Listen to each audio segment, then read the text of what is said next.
Hello and welcome back to Pictorial on Relay FM. I'm Quinn Rose, and I didn't go to art school, but that doesn't stop me from learning about art of all kinds. And I'm Betty. I'm also someone who didn't go to art school, and this episode or this topic we have today is actually perfect for people who are not professional about art in any way. I am so curious about this. The topic of today is called Lowbrow art. I don't know anything about it. This is Betty's topic. And I'm going to let you take it away, but I just have to start by saying I'm so curious about it because based on the little I know and the name of it, the idea of it is that it's quote unquote lowbrow, but also isn't it an entire art movement? So isn't that by definition highbrow? I'm very excited to learn more. I think you totally have it right, Quinn. So this art movement, lowbrow art, is actually something I didn't know very much about either. I had kind of heard of it, and so I did some research. So even though this is my topic, I'm going to try to explain it in a way that makes sense, but we'll see. It was actually suggested by this person called Brad Dowdy, who is one of the hosts of the Pen Addict podcast, also on Relay FM. And he had heard of our podcast. I don't even remember actually how it was mentioned. I think they mentioned us anyway on the Pen Addict, and Brad had just kind of thrown out there, hey, I would love it if on Pictorial they could talk about lowbrow art. So here we are talking about lowbrow art. We're amenable to our audience. Yeah. So we do take audience suggestion, and so now we are going to talk about it. Lowbrow art, it actually is exactly as it sounds. It's like we've talked about kind of high art and low art before. I don't even remember in what episodes, but basically there's art that is accepted by the quote unquote art establishment. So like galleries and art institutions and academics and or people who buy art, who pay lots of money for art. And then there is like low art, or there is everyday average citizen art, which is art of the peasants. Yeah. So yeah, kind of like art that's basically not super like accepted by the establishment. And here we don't actually just want to talk about stuff that's in art galleries and things that people pay millions of dollars for, even though that's what often does make the news and what's often there's enough information for us to do research on, obviously. But lowbrow art is this interesting movement where it is the second thing that I mentioned, where it's kind of like the art of the peasants, quote unquote.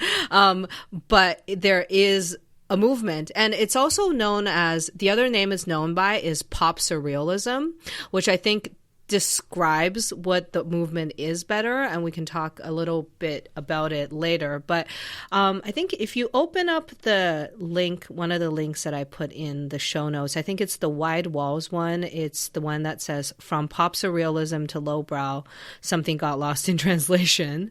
I just want you to look at the first picture that's on there and give me your first impressions. All right. So I just opened an image, and the very first thing that draws my eye is this exaggerated drawing of a person.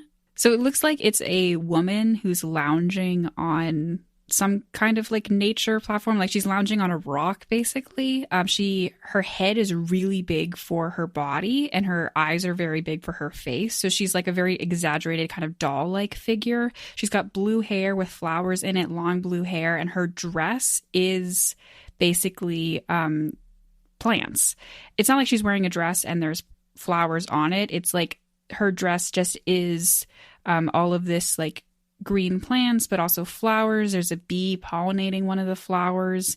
And then all around her are these other rocks. There's like a waterfall that's coming down across them, and she has other animals. There's like a little, I don't even know what that is. Is it like a chinchilla that's next to her? Probably. Yeah. There's a deer in the background, and then there's a scorpion. There's a bowl of fruit. There's a bust of a nude woman just from her boobs up, sort of like a, an ancient statue style. And then in the background, there's kind of like a gazebo kind of shape up on a raised platform of these rocks. There's a couple trees. There's a kind of grumpy looking groundhog, maybe.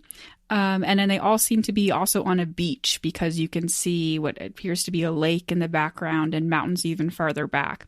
I just described a lot of things. There is a lot happening in this picture, and it seems to be a very interesting mix of both the natural and the surreal. I think we're going to be talking about surrealism a lot.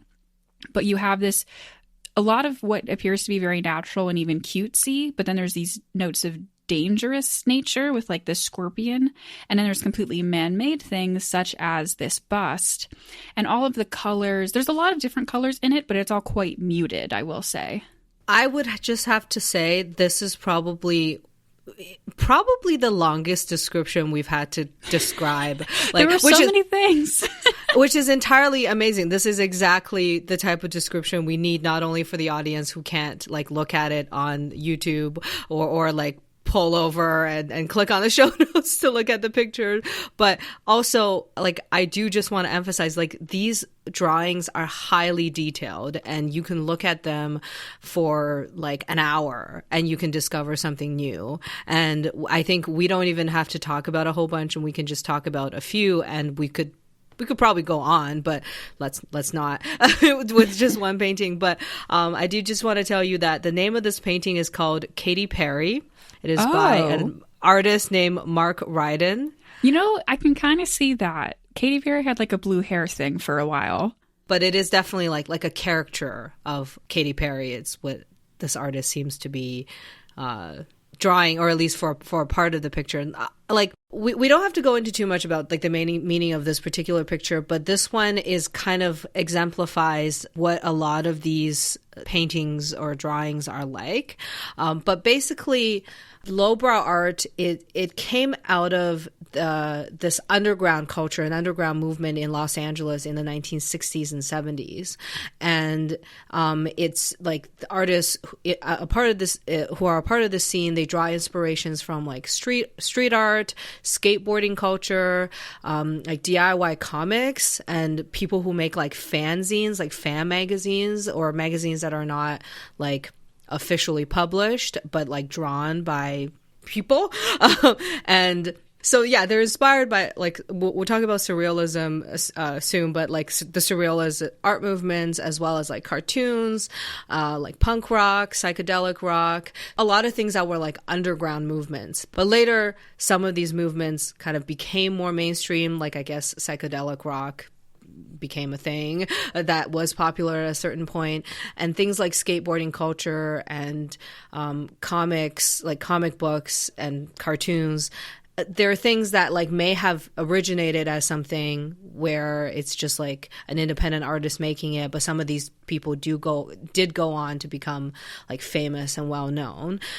So that kind of gives you an idea of lowbrow art / pop surrealism, of like why you see these types of things that you would allude to when it comes to like comics and cartoons and exaggerated features of faces and animals and stuff. But it also gives you an idea of how an underground movement becomes mainstream. Yeah, so if this is a bunch of different artists pulling inspiration from all these different places, how does this become a cohesive art style, or something that's described as a cohesive art style from the outside? That is an excellent question. A lot of these movements, they do originate from a place, but then they don't necessarily, like, whether it's like Impressionism that started in France, or like Dadaism that started in like, I don't know, Switzerland, or I don't even know exactly, but basically neutral war areas, like during the war, they ended up going other places and other people ended up adopting it. But this probably became a quote unquote cohesive art movement because of a zine, because of a zine that became a famous magazine. So in 1979, I believe, this person named Robert Williams, who's a painter and a cartoonist, I think, coined the term lowbrow art, first of all, and then started a magazine called Juxtapoz. It's spelled Juxtapoz. I'm Canadian, I say that. Sorry. And so he started this magazine, and I think it's since, like, I've never heard of it, but apparently it's super, super famous. And in this magazine is where he published a lot of lowbrow art.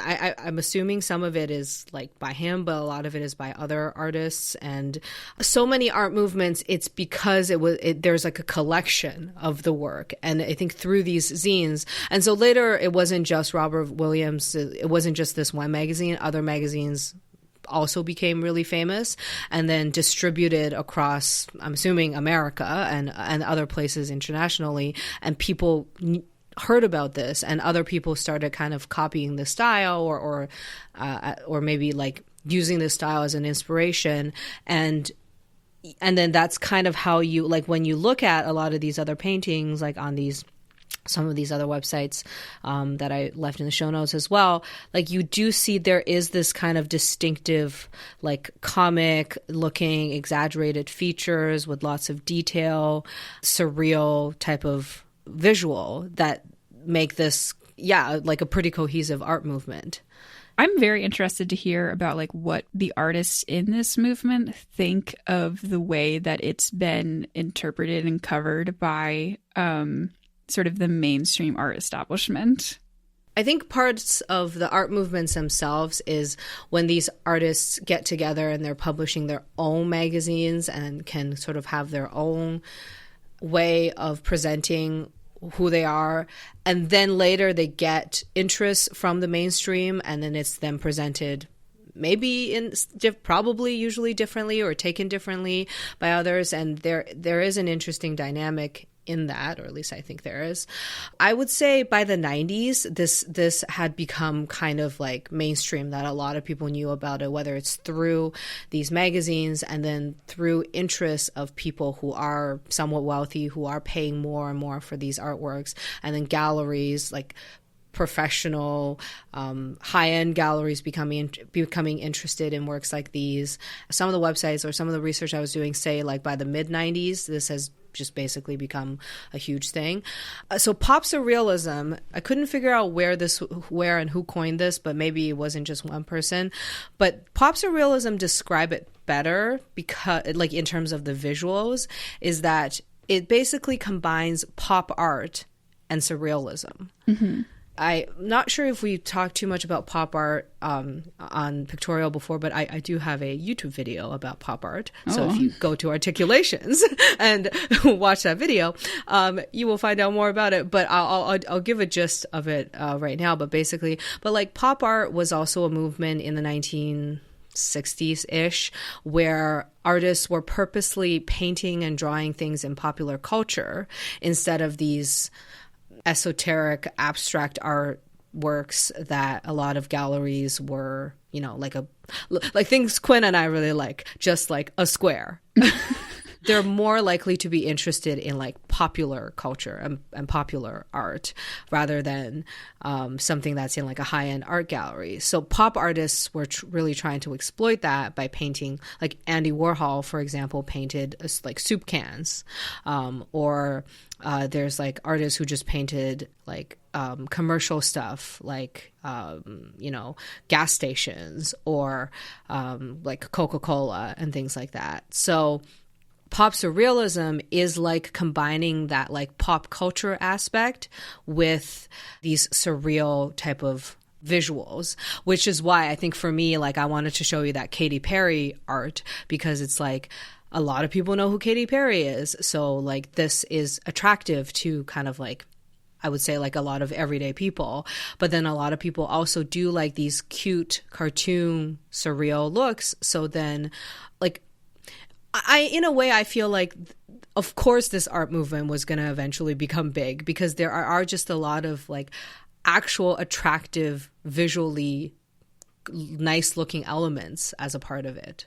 So for lowbrow, is most of them like very similar to this kind of style that I'm seeing in this picture right here, where it's like the muted colors, like exaggerated features, almost like a doll-like human figure, or are there different stylistic elements that are binding these? So I would say the answer is yes and no. Oh, of course it is. Yeah. So if you, I think if you go to, or even just in the same article, like if you scroll down, there's, there's a painting where there is, it looks kind of horrifying. Like there's like a furry looking human with no eyes, but then there's like eyes in the background. And like, again, it's surreal and it looks like it's underwater. But this one definitely doesn't have like this like Katy Perry cartoonish feature, but it is still super highly detailed. I would say the highly detailed aspect is probably one of the only real consistency. And then also the surrealism. But other than that, I would say, like, again, if you scroll further down, there's a work by Todd Shore, 5 O'Clock Shadows, which does have these like character looking heads, but again, it looks more horrifying. It looks more like some sort of Dada surreal work, but also a part of a horror movie. And then there are ones that look like, if you scroll further down, Ray Caesar, Tea with Me and He, looks more like something out of a fairy tale, with, these child-looking character and a fox having tea. I like that one. Yeah, that one's pretty cute. So yeah, some of them are like horrifying in my opinion, and some of them are really cute, and some of them are somewhere in between. So definitely it is a diverse art movement, because again, like it kind of has to be if it came out of the like kind of these like grassroots, these like people who are non-professional. And one thing that is also true is I did read, essentially all of these artists are self-taught. Like they didn't go to an art school like you and I, and they didn't have formal training. Whether it's like formal training in like how to draw and how to paint, or how to like judge and critique art as well. So these people are almost all of these artists, probably at least initially, are the type of people who would have completely rejected like art institutions or galleries, and would have been rejected by like institutions as, oh, this is literally lowbrow art. Like this is just like populism. This is not something that is like worthy of an art gallery or like academic study. Until later they became popular, and then people started paying attention, of course. So are there museum exhibits of lowbrow art? There are, or at least from what I have read, there are at least galleries that now collect this type of work. So there's these galleries in New York. One is called O1 Gallery, and another gallery is LA's Psychedelic Solutions Gallery. And those are just some of the ones I've come across. So these are, as far as I know, like well-known and established art galleries that are collecting these works. I'm not sure if like MoMA or a place like that have done a pop surrealism or lowbrow art exhibition. I don't think so, because I feel like I would have come across it in my research, but I can see that this being some sort of exhibition one day, because again, it's still kind of a movement that's still going on, and it became popular in the 90s and is still kind of popular now, and maybe it's just starting to get accepted in the mainstream in terms of, or it's just starting to get accepted in the wider art world. The mainstream art world comes for us all eventually. Yeah. And so more recently, I think so Mark Ryden, as well as a couple of the artists I mentioned previously, Ray Caesar and Jeff Soto, their works have sold in the six figures, US dollar, six figures. And then another artist, Yoshimoto Nara's work ranged from 1 million to 5 million when being sold at auction in 2015. So again, this is now, like, or at least some of these artists are now famous, well-known, and wealthy, as far as like if you're selling, even if the gallery's taking a huge commission, if you sold your artwork for 5 million, you have money. or at least you have made some money. Yeah, I would say so. I haven't actually read like interviews with these artists or anything yet of how they feel about being like well-known and famous, but it would be interesting to know about it. But again, like, because this is still kind of a semi-underground art movement, or at least, that's kind of how it started, there isn't that much information except for in these zines, which I don't own. So I'll have to try to find some of these so that I can kind of read what these artists themselves are saying. Oh, one of the magazines is called Pork. Huh. Okay. Another one is called Tokion. So this is a Japanese. This is a magazine with both Japanese and U.S. editions. I think this is huge in Japan because, again, this whole like cartoon thing being inspired by like large characters with exaggerated eyes. I feel like this probably has to do with anime to an extent. And as a person who really likes anime, I feel like I should know more about this, but I don't. And another really well-known magazine is called High Fructose. That's a fun name. Yeah. So this is not the only movement where, it was seen as not real art or like not high art in the beginning, because Impressionism had kind of a similar history, I would say, where when they first started, it was just a bunch of artists who got together and they weren't really accepted by the wider art world, and then lots of everyday average people maybe got interested, and then they started publishing their own writings and stuff as well, and then eventually they became popular and it became accepted as like a quote unquote real art movement.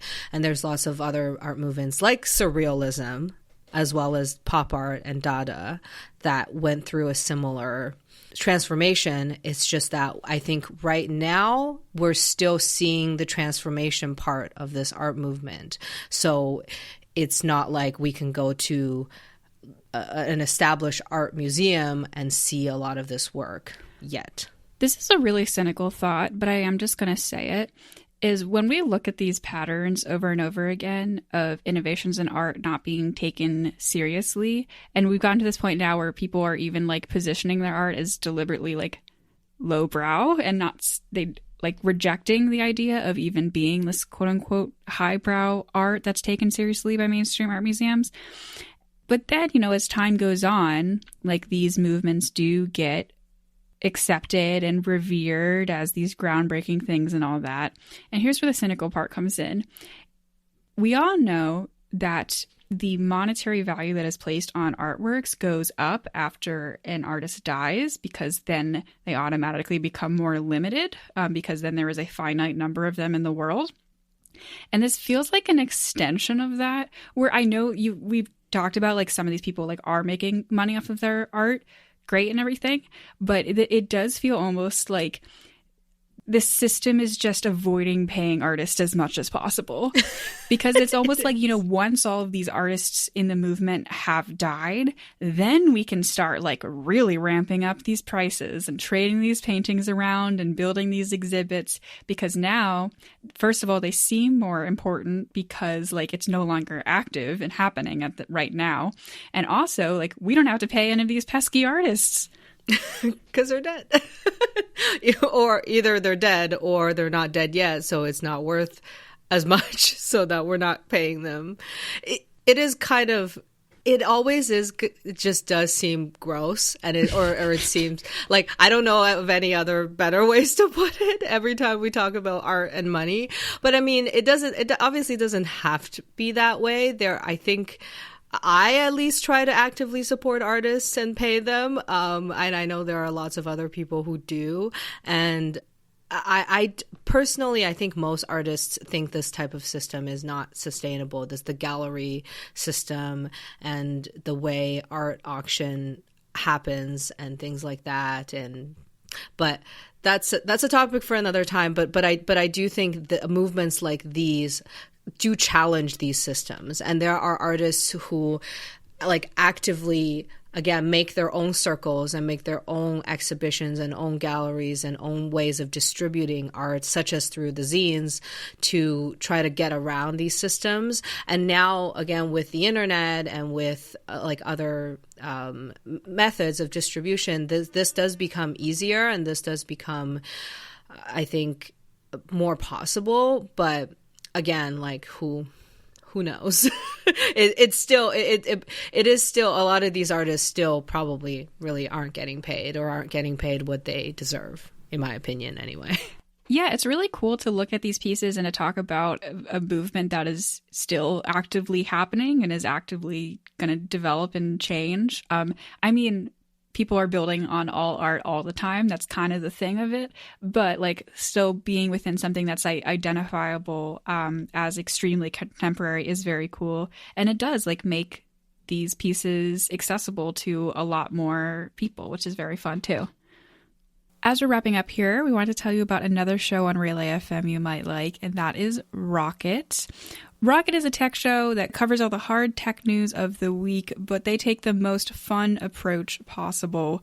It is hosted by Brianna Wu, Christina Warren, and Simone de Rochefort. In every episode, they highlight a couple of really important tech stories from the week, as well as their dessert topic, in which they just have fun talking about something that has come out this week. For example, like, I don't know, scams with fake blood testing. Yeah, if you're looking for an episode to start with, I would try episode 300, which is actually named Dessert. It's where Brie Simone and Christina found turkey dinner flavored candy corn on the internet, and they try it on air, and apparently it doesn't go very well. As you might imagine. You can find that show at relay.fm/rocket, or just search for Rocket in whatever app you're listening to this right now in. Thank you for listening to this episode of Pictorial. You can find our show notes at relay.fm/pictorial, or you can follow us on Twitter or Instagram at PictorialPod. You can also find me on Instagram at AspiringRobotFM. And you can find me on Twitter or Instagram at Articulations_V, and I am also on YouTube as Articulations. And speaking of YouTube, we also upload these episodes to YouTube, usually a few weeks after the audio version is out. So if you are catching this episode a little while later, you should be able to go on YouTube and look at these lovely works of art as we talk about them go by on the screen. Thanks for listening, art enthusiasts.